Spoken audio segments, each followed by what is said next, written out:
In 1997, the Pottsville Republican newspaper reported that Ellen Zavorsky, 45, of Pottsville, Pennsylvania, had discovered an image of Jesus Christ in the lint trap of a sewing machine at the Alpha Mills factory in Pottsville.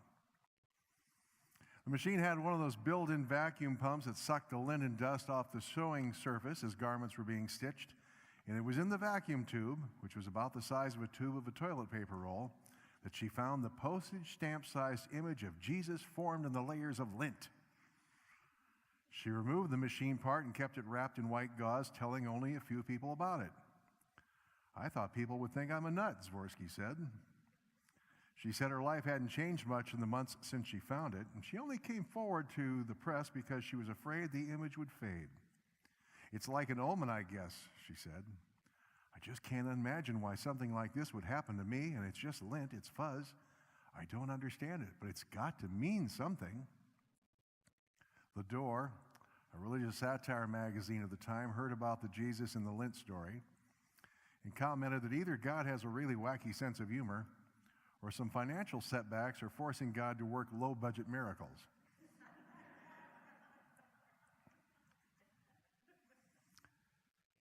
The story in today's gospel reading from John qualifies as one of God's miracles, although there's some rather interesting aspects of it. The oddest thing that happens, in fact, is, of course, that Jesus stands unrecognized in front of his close friends again, except he's not really in front of them. Now, he's probably about 100 yards offshore. It's early in the morning and you can't see very well on the lake. So I can't imagine they could really make out who it was on the shore under any circumstances, let alone in those.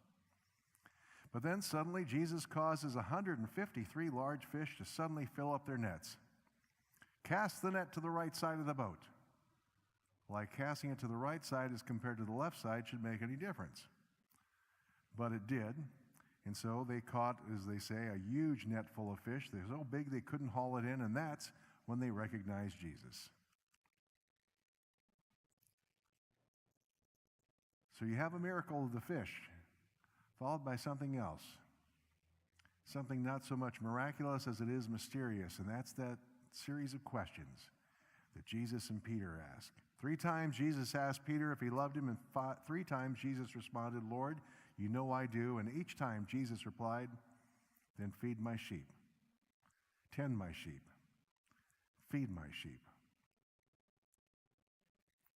All of these are do one thing, and that's show us how to find and serve our resurrected Lord.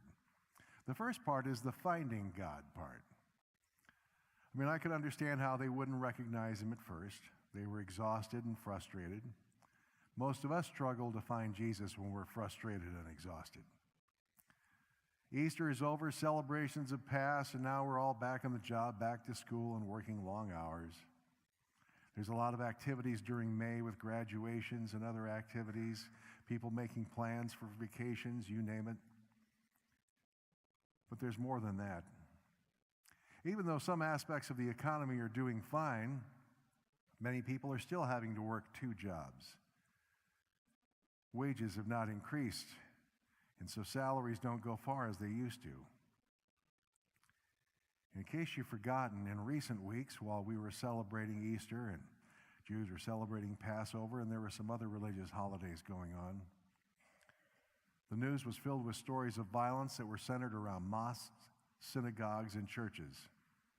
Add to that the gun violence that's rampant across our country, and it seems like we're aware that Jesus is risen, but I don't know about you, it's hard to find where Jesus is at. It's difficult to see Christ when we're filled with frustration. Hard to sense his nearness if we're overwhelmed with anxiety or grief or fear. We're like those disciples who that morning, after all that work, working all night fishing, are probably exhausted and confused. They couldn't even recognize Jesus. You have no fish, have you?" Jesus said. I'm sure they answered more like, "No." If you went a week without sales or a night without fish, you wouldn't want someone asking you, "Hey, how's it going?" At times like those, maybe it's best to rethink the task at hand. Whatever's causing us our frustration. Maybe we need to take a break. Look at something beautiful. Take a walk on a gorgeous spring day, or better yet, focus on somebody else. If you want to, you could come down and maybe help serve guests from our Interfaith Hospitality Network, or be part of the crew that works with Casey Hot Lunch. But they will tell you that one of the best ways to lift your spirits is to do something good for a person in need. And I would add that it's also the best place to see Jesus once again. The miracle of the fish enabled the disciples to see Jesus. Now it says Peter leaped out of the boat to run to the shore, but thank goodness he took time to put his clothes back on. I've never quite understood the whole idea of naked fishing, especially with big, heavy rope nets, because they say they're throwing the nets out. These aren't light little things. These are big, heavy rope things, and rope burns would be really disgusting. So I always had a problem with that. But the story does remind us of some other stories. The time Jesus fed a crowd with 5 loaves of bread and 2 fish. The story of the road to Emmaus, where the disciples walked with Jesus, but it wasn't until they stopped to share a meal together that they understood he was there. Today's fish tale isn't a miracle because 153 fish were caught. It's a miracle because it was a revelation that helped strengthen his followers. See, stories about miracles or unusual circumstances can help us when we're feeling spiritually empty, sometimes when we're feeling a little lost. We hear those stories, and then it reminds us once again that Christ meets us in rather unusual ways. Christ meets us in the sacrament of communion. And God comes to us in the gifts of forgiveness, healing, and strength. Philip Pear, the author of God Made the Devil, writes that miracles tend to mean not less work for their beneficiaries, but more. Now, the woman that found the lint trap picture of Jesus obviously didn't get stuck with any extra work, except maintaining the lint, I guess, just right. But think about what happened with Peter. After they finished that breakfast of bread and fish, Jesus asked Peter a question 3 times. But the fact that he asked 3 times is no coincidence. It's a reminder for us about Peter's denial, that is, of Jesus on the night of his arrest. 3 times Jesus asked Peter, "Do you love me?" And 3 times Peter says, "Yes, Lord." Each of those questions symbolically cancels out one of those denials until at last they're gone. Jesus gives Peter an opportunity to receive forgiveness and become the rock that Jesus will build his church on. Forgiveness is central to this conversation between Peter and Jesus, but it's never mentioned overtly. Theologian L. Gregory Jones says that forgiveness is an innovative gesture, one that offers hope for the future, that we do not have to be defined by the sins of the past. Jesus makes this gesture to Peter. He offers us some forgiveness through this symbolic asking of the questions so that he can be freed from all the guilt that came with that, and to empower him to feed and care for God's sheep. But there's the crux. Peter isn't forgiven so that he can feel good about himself again, but so that he can serve God.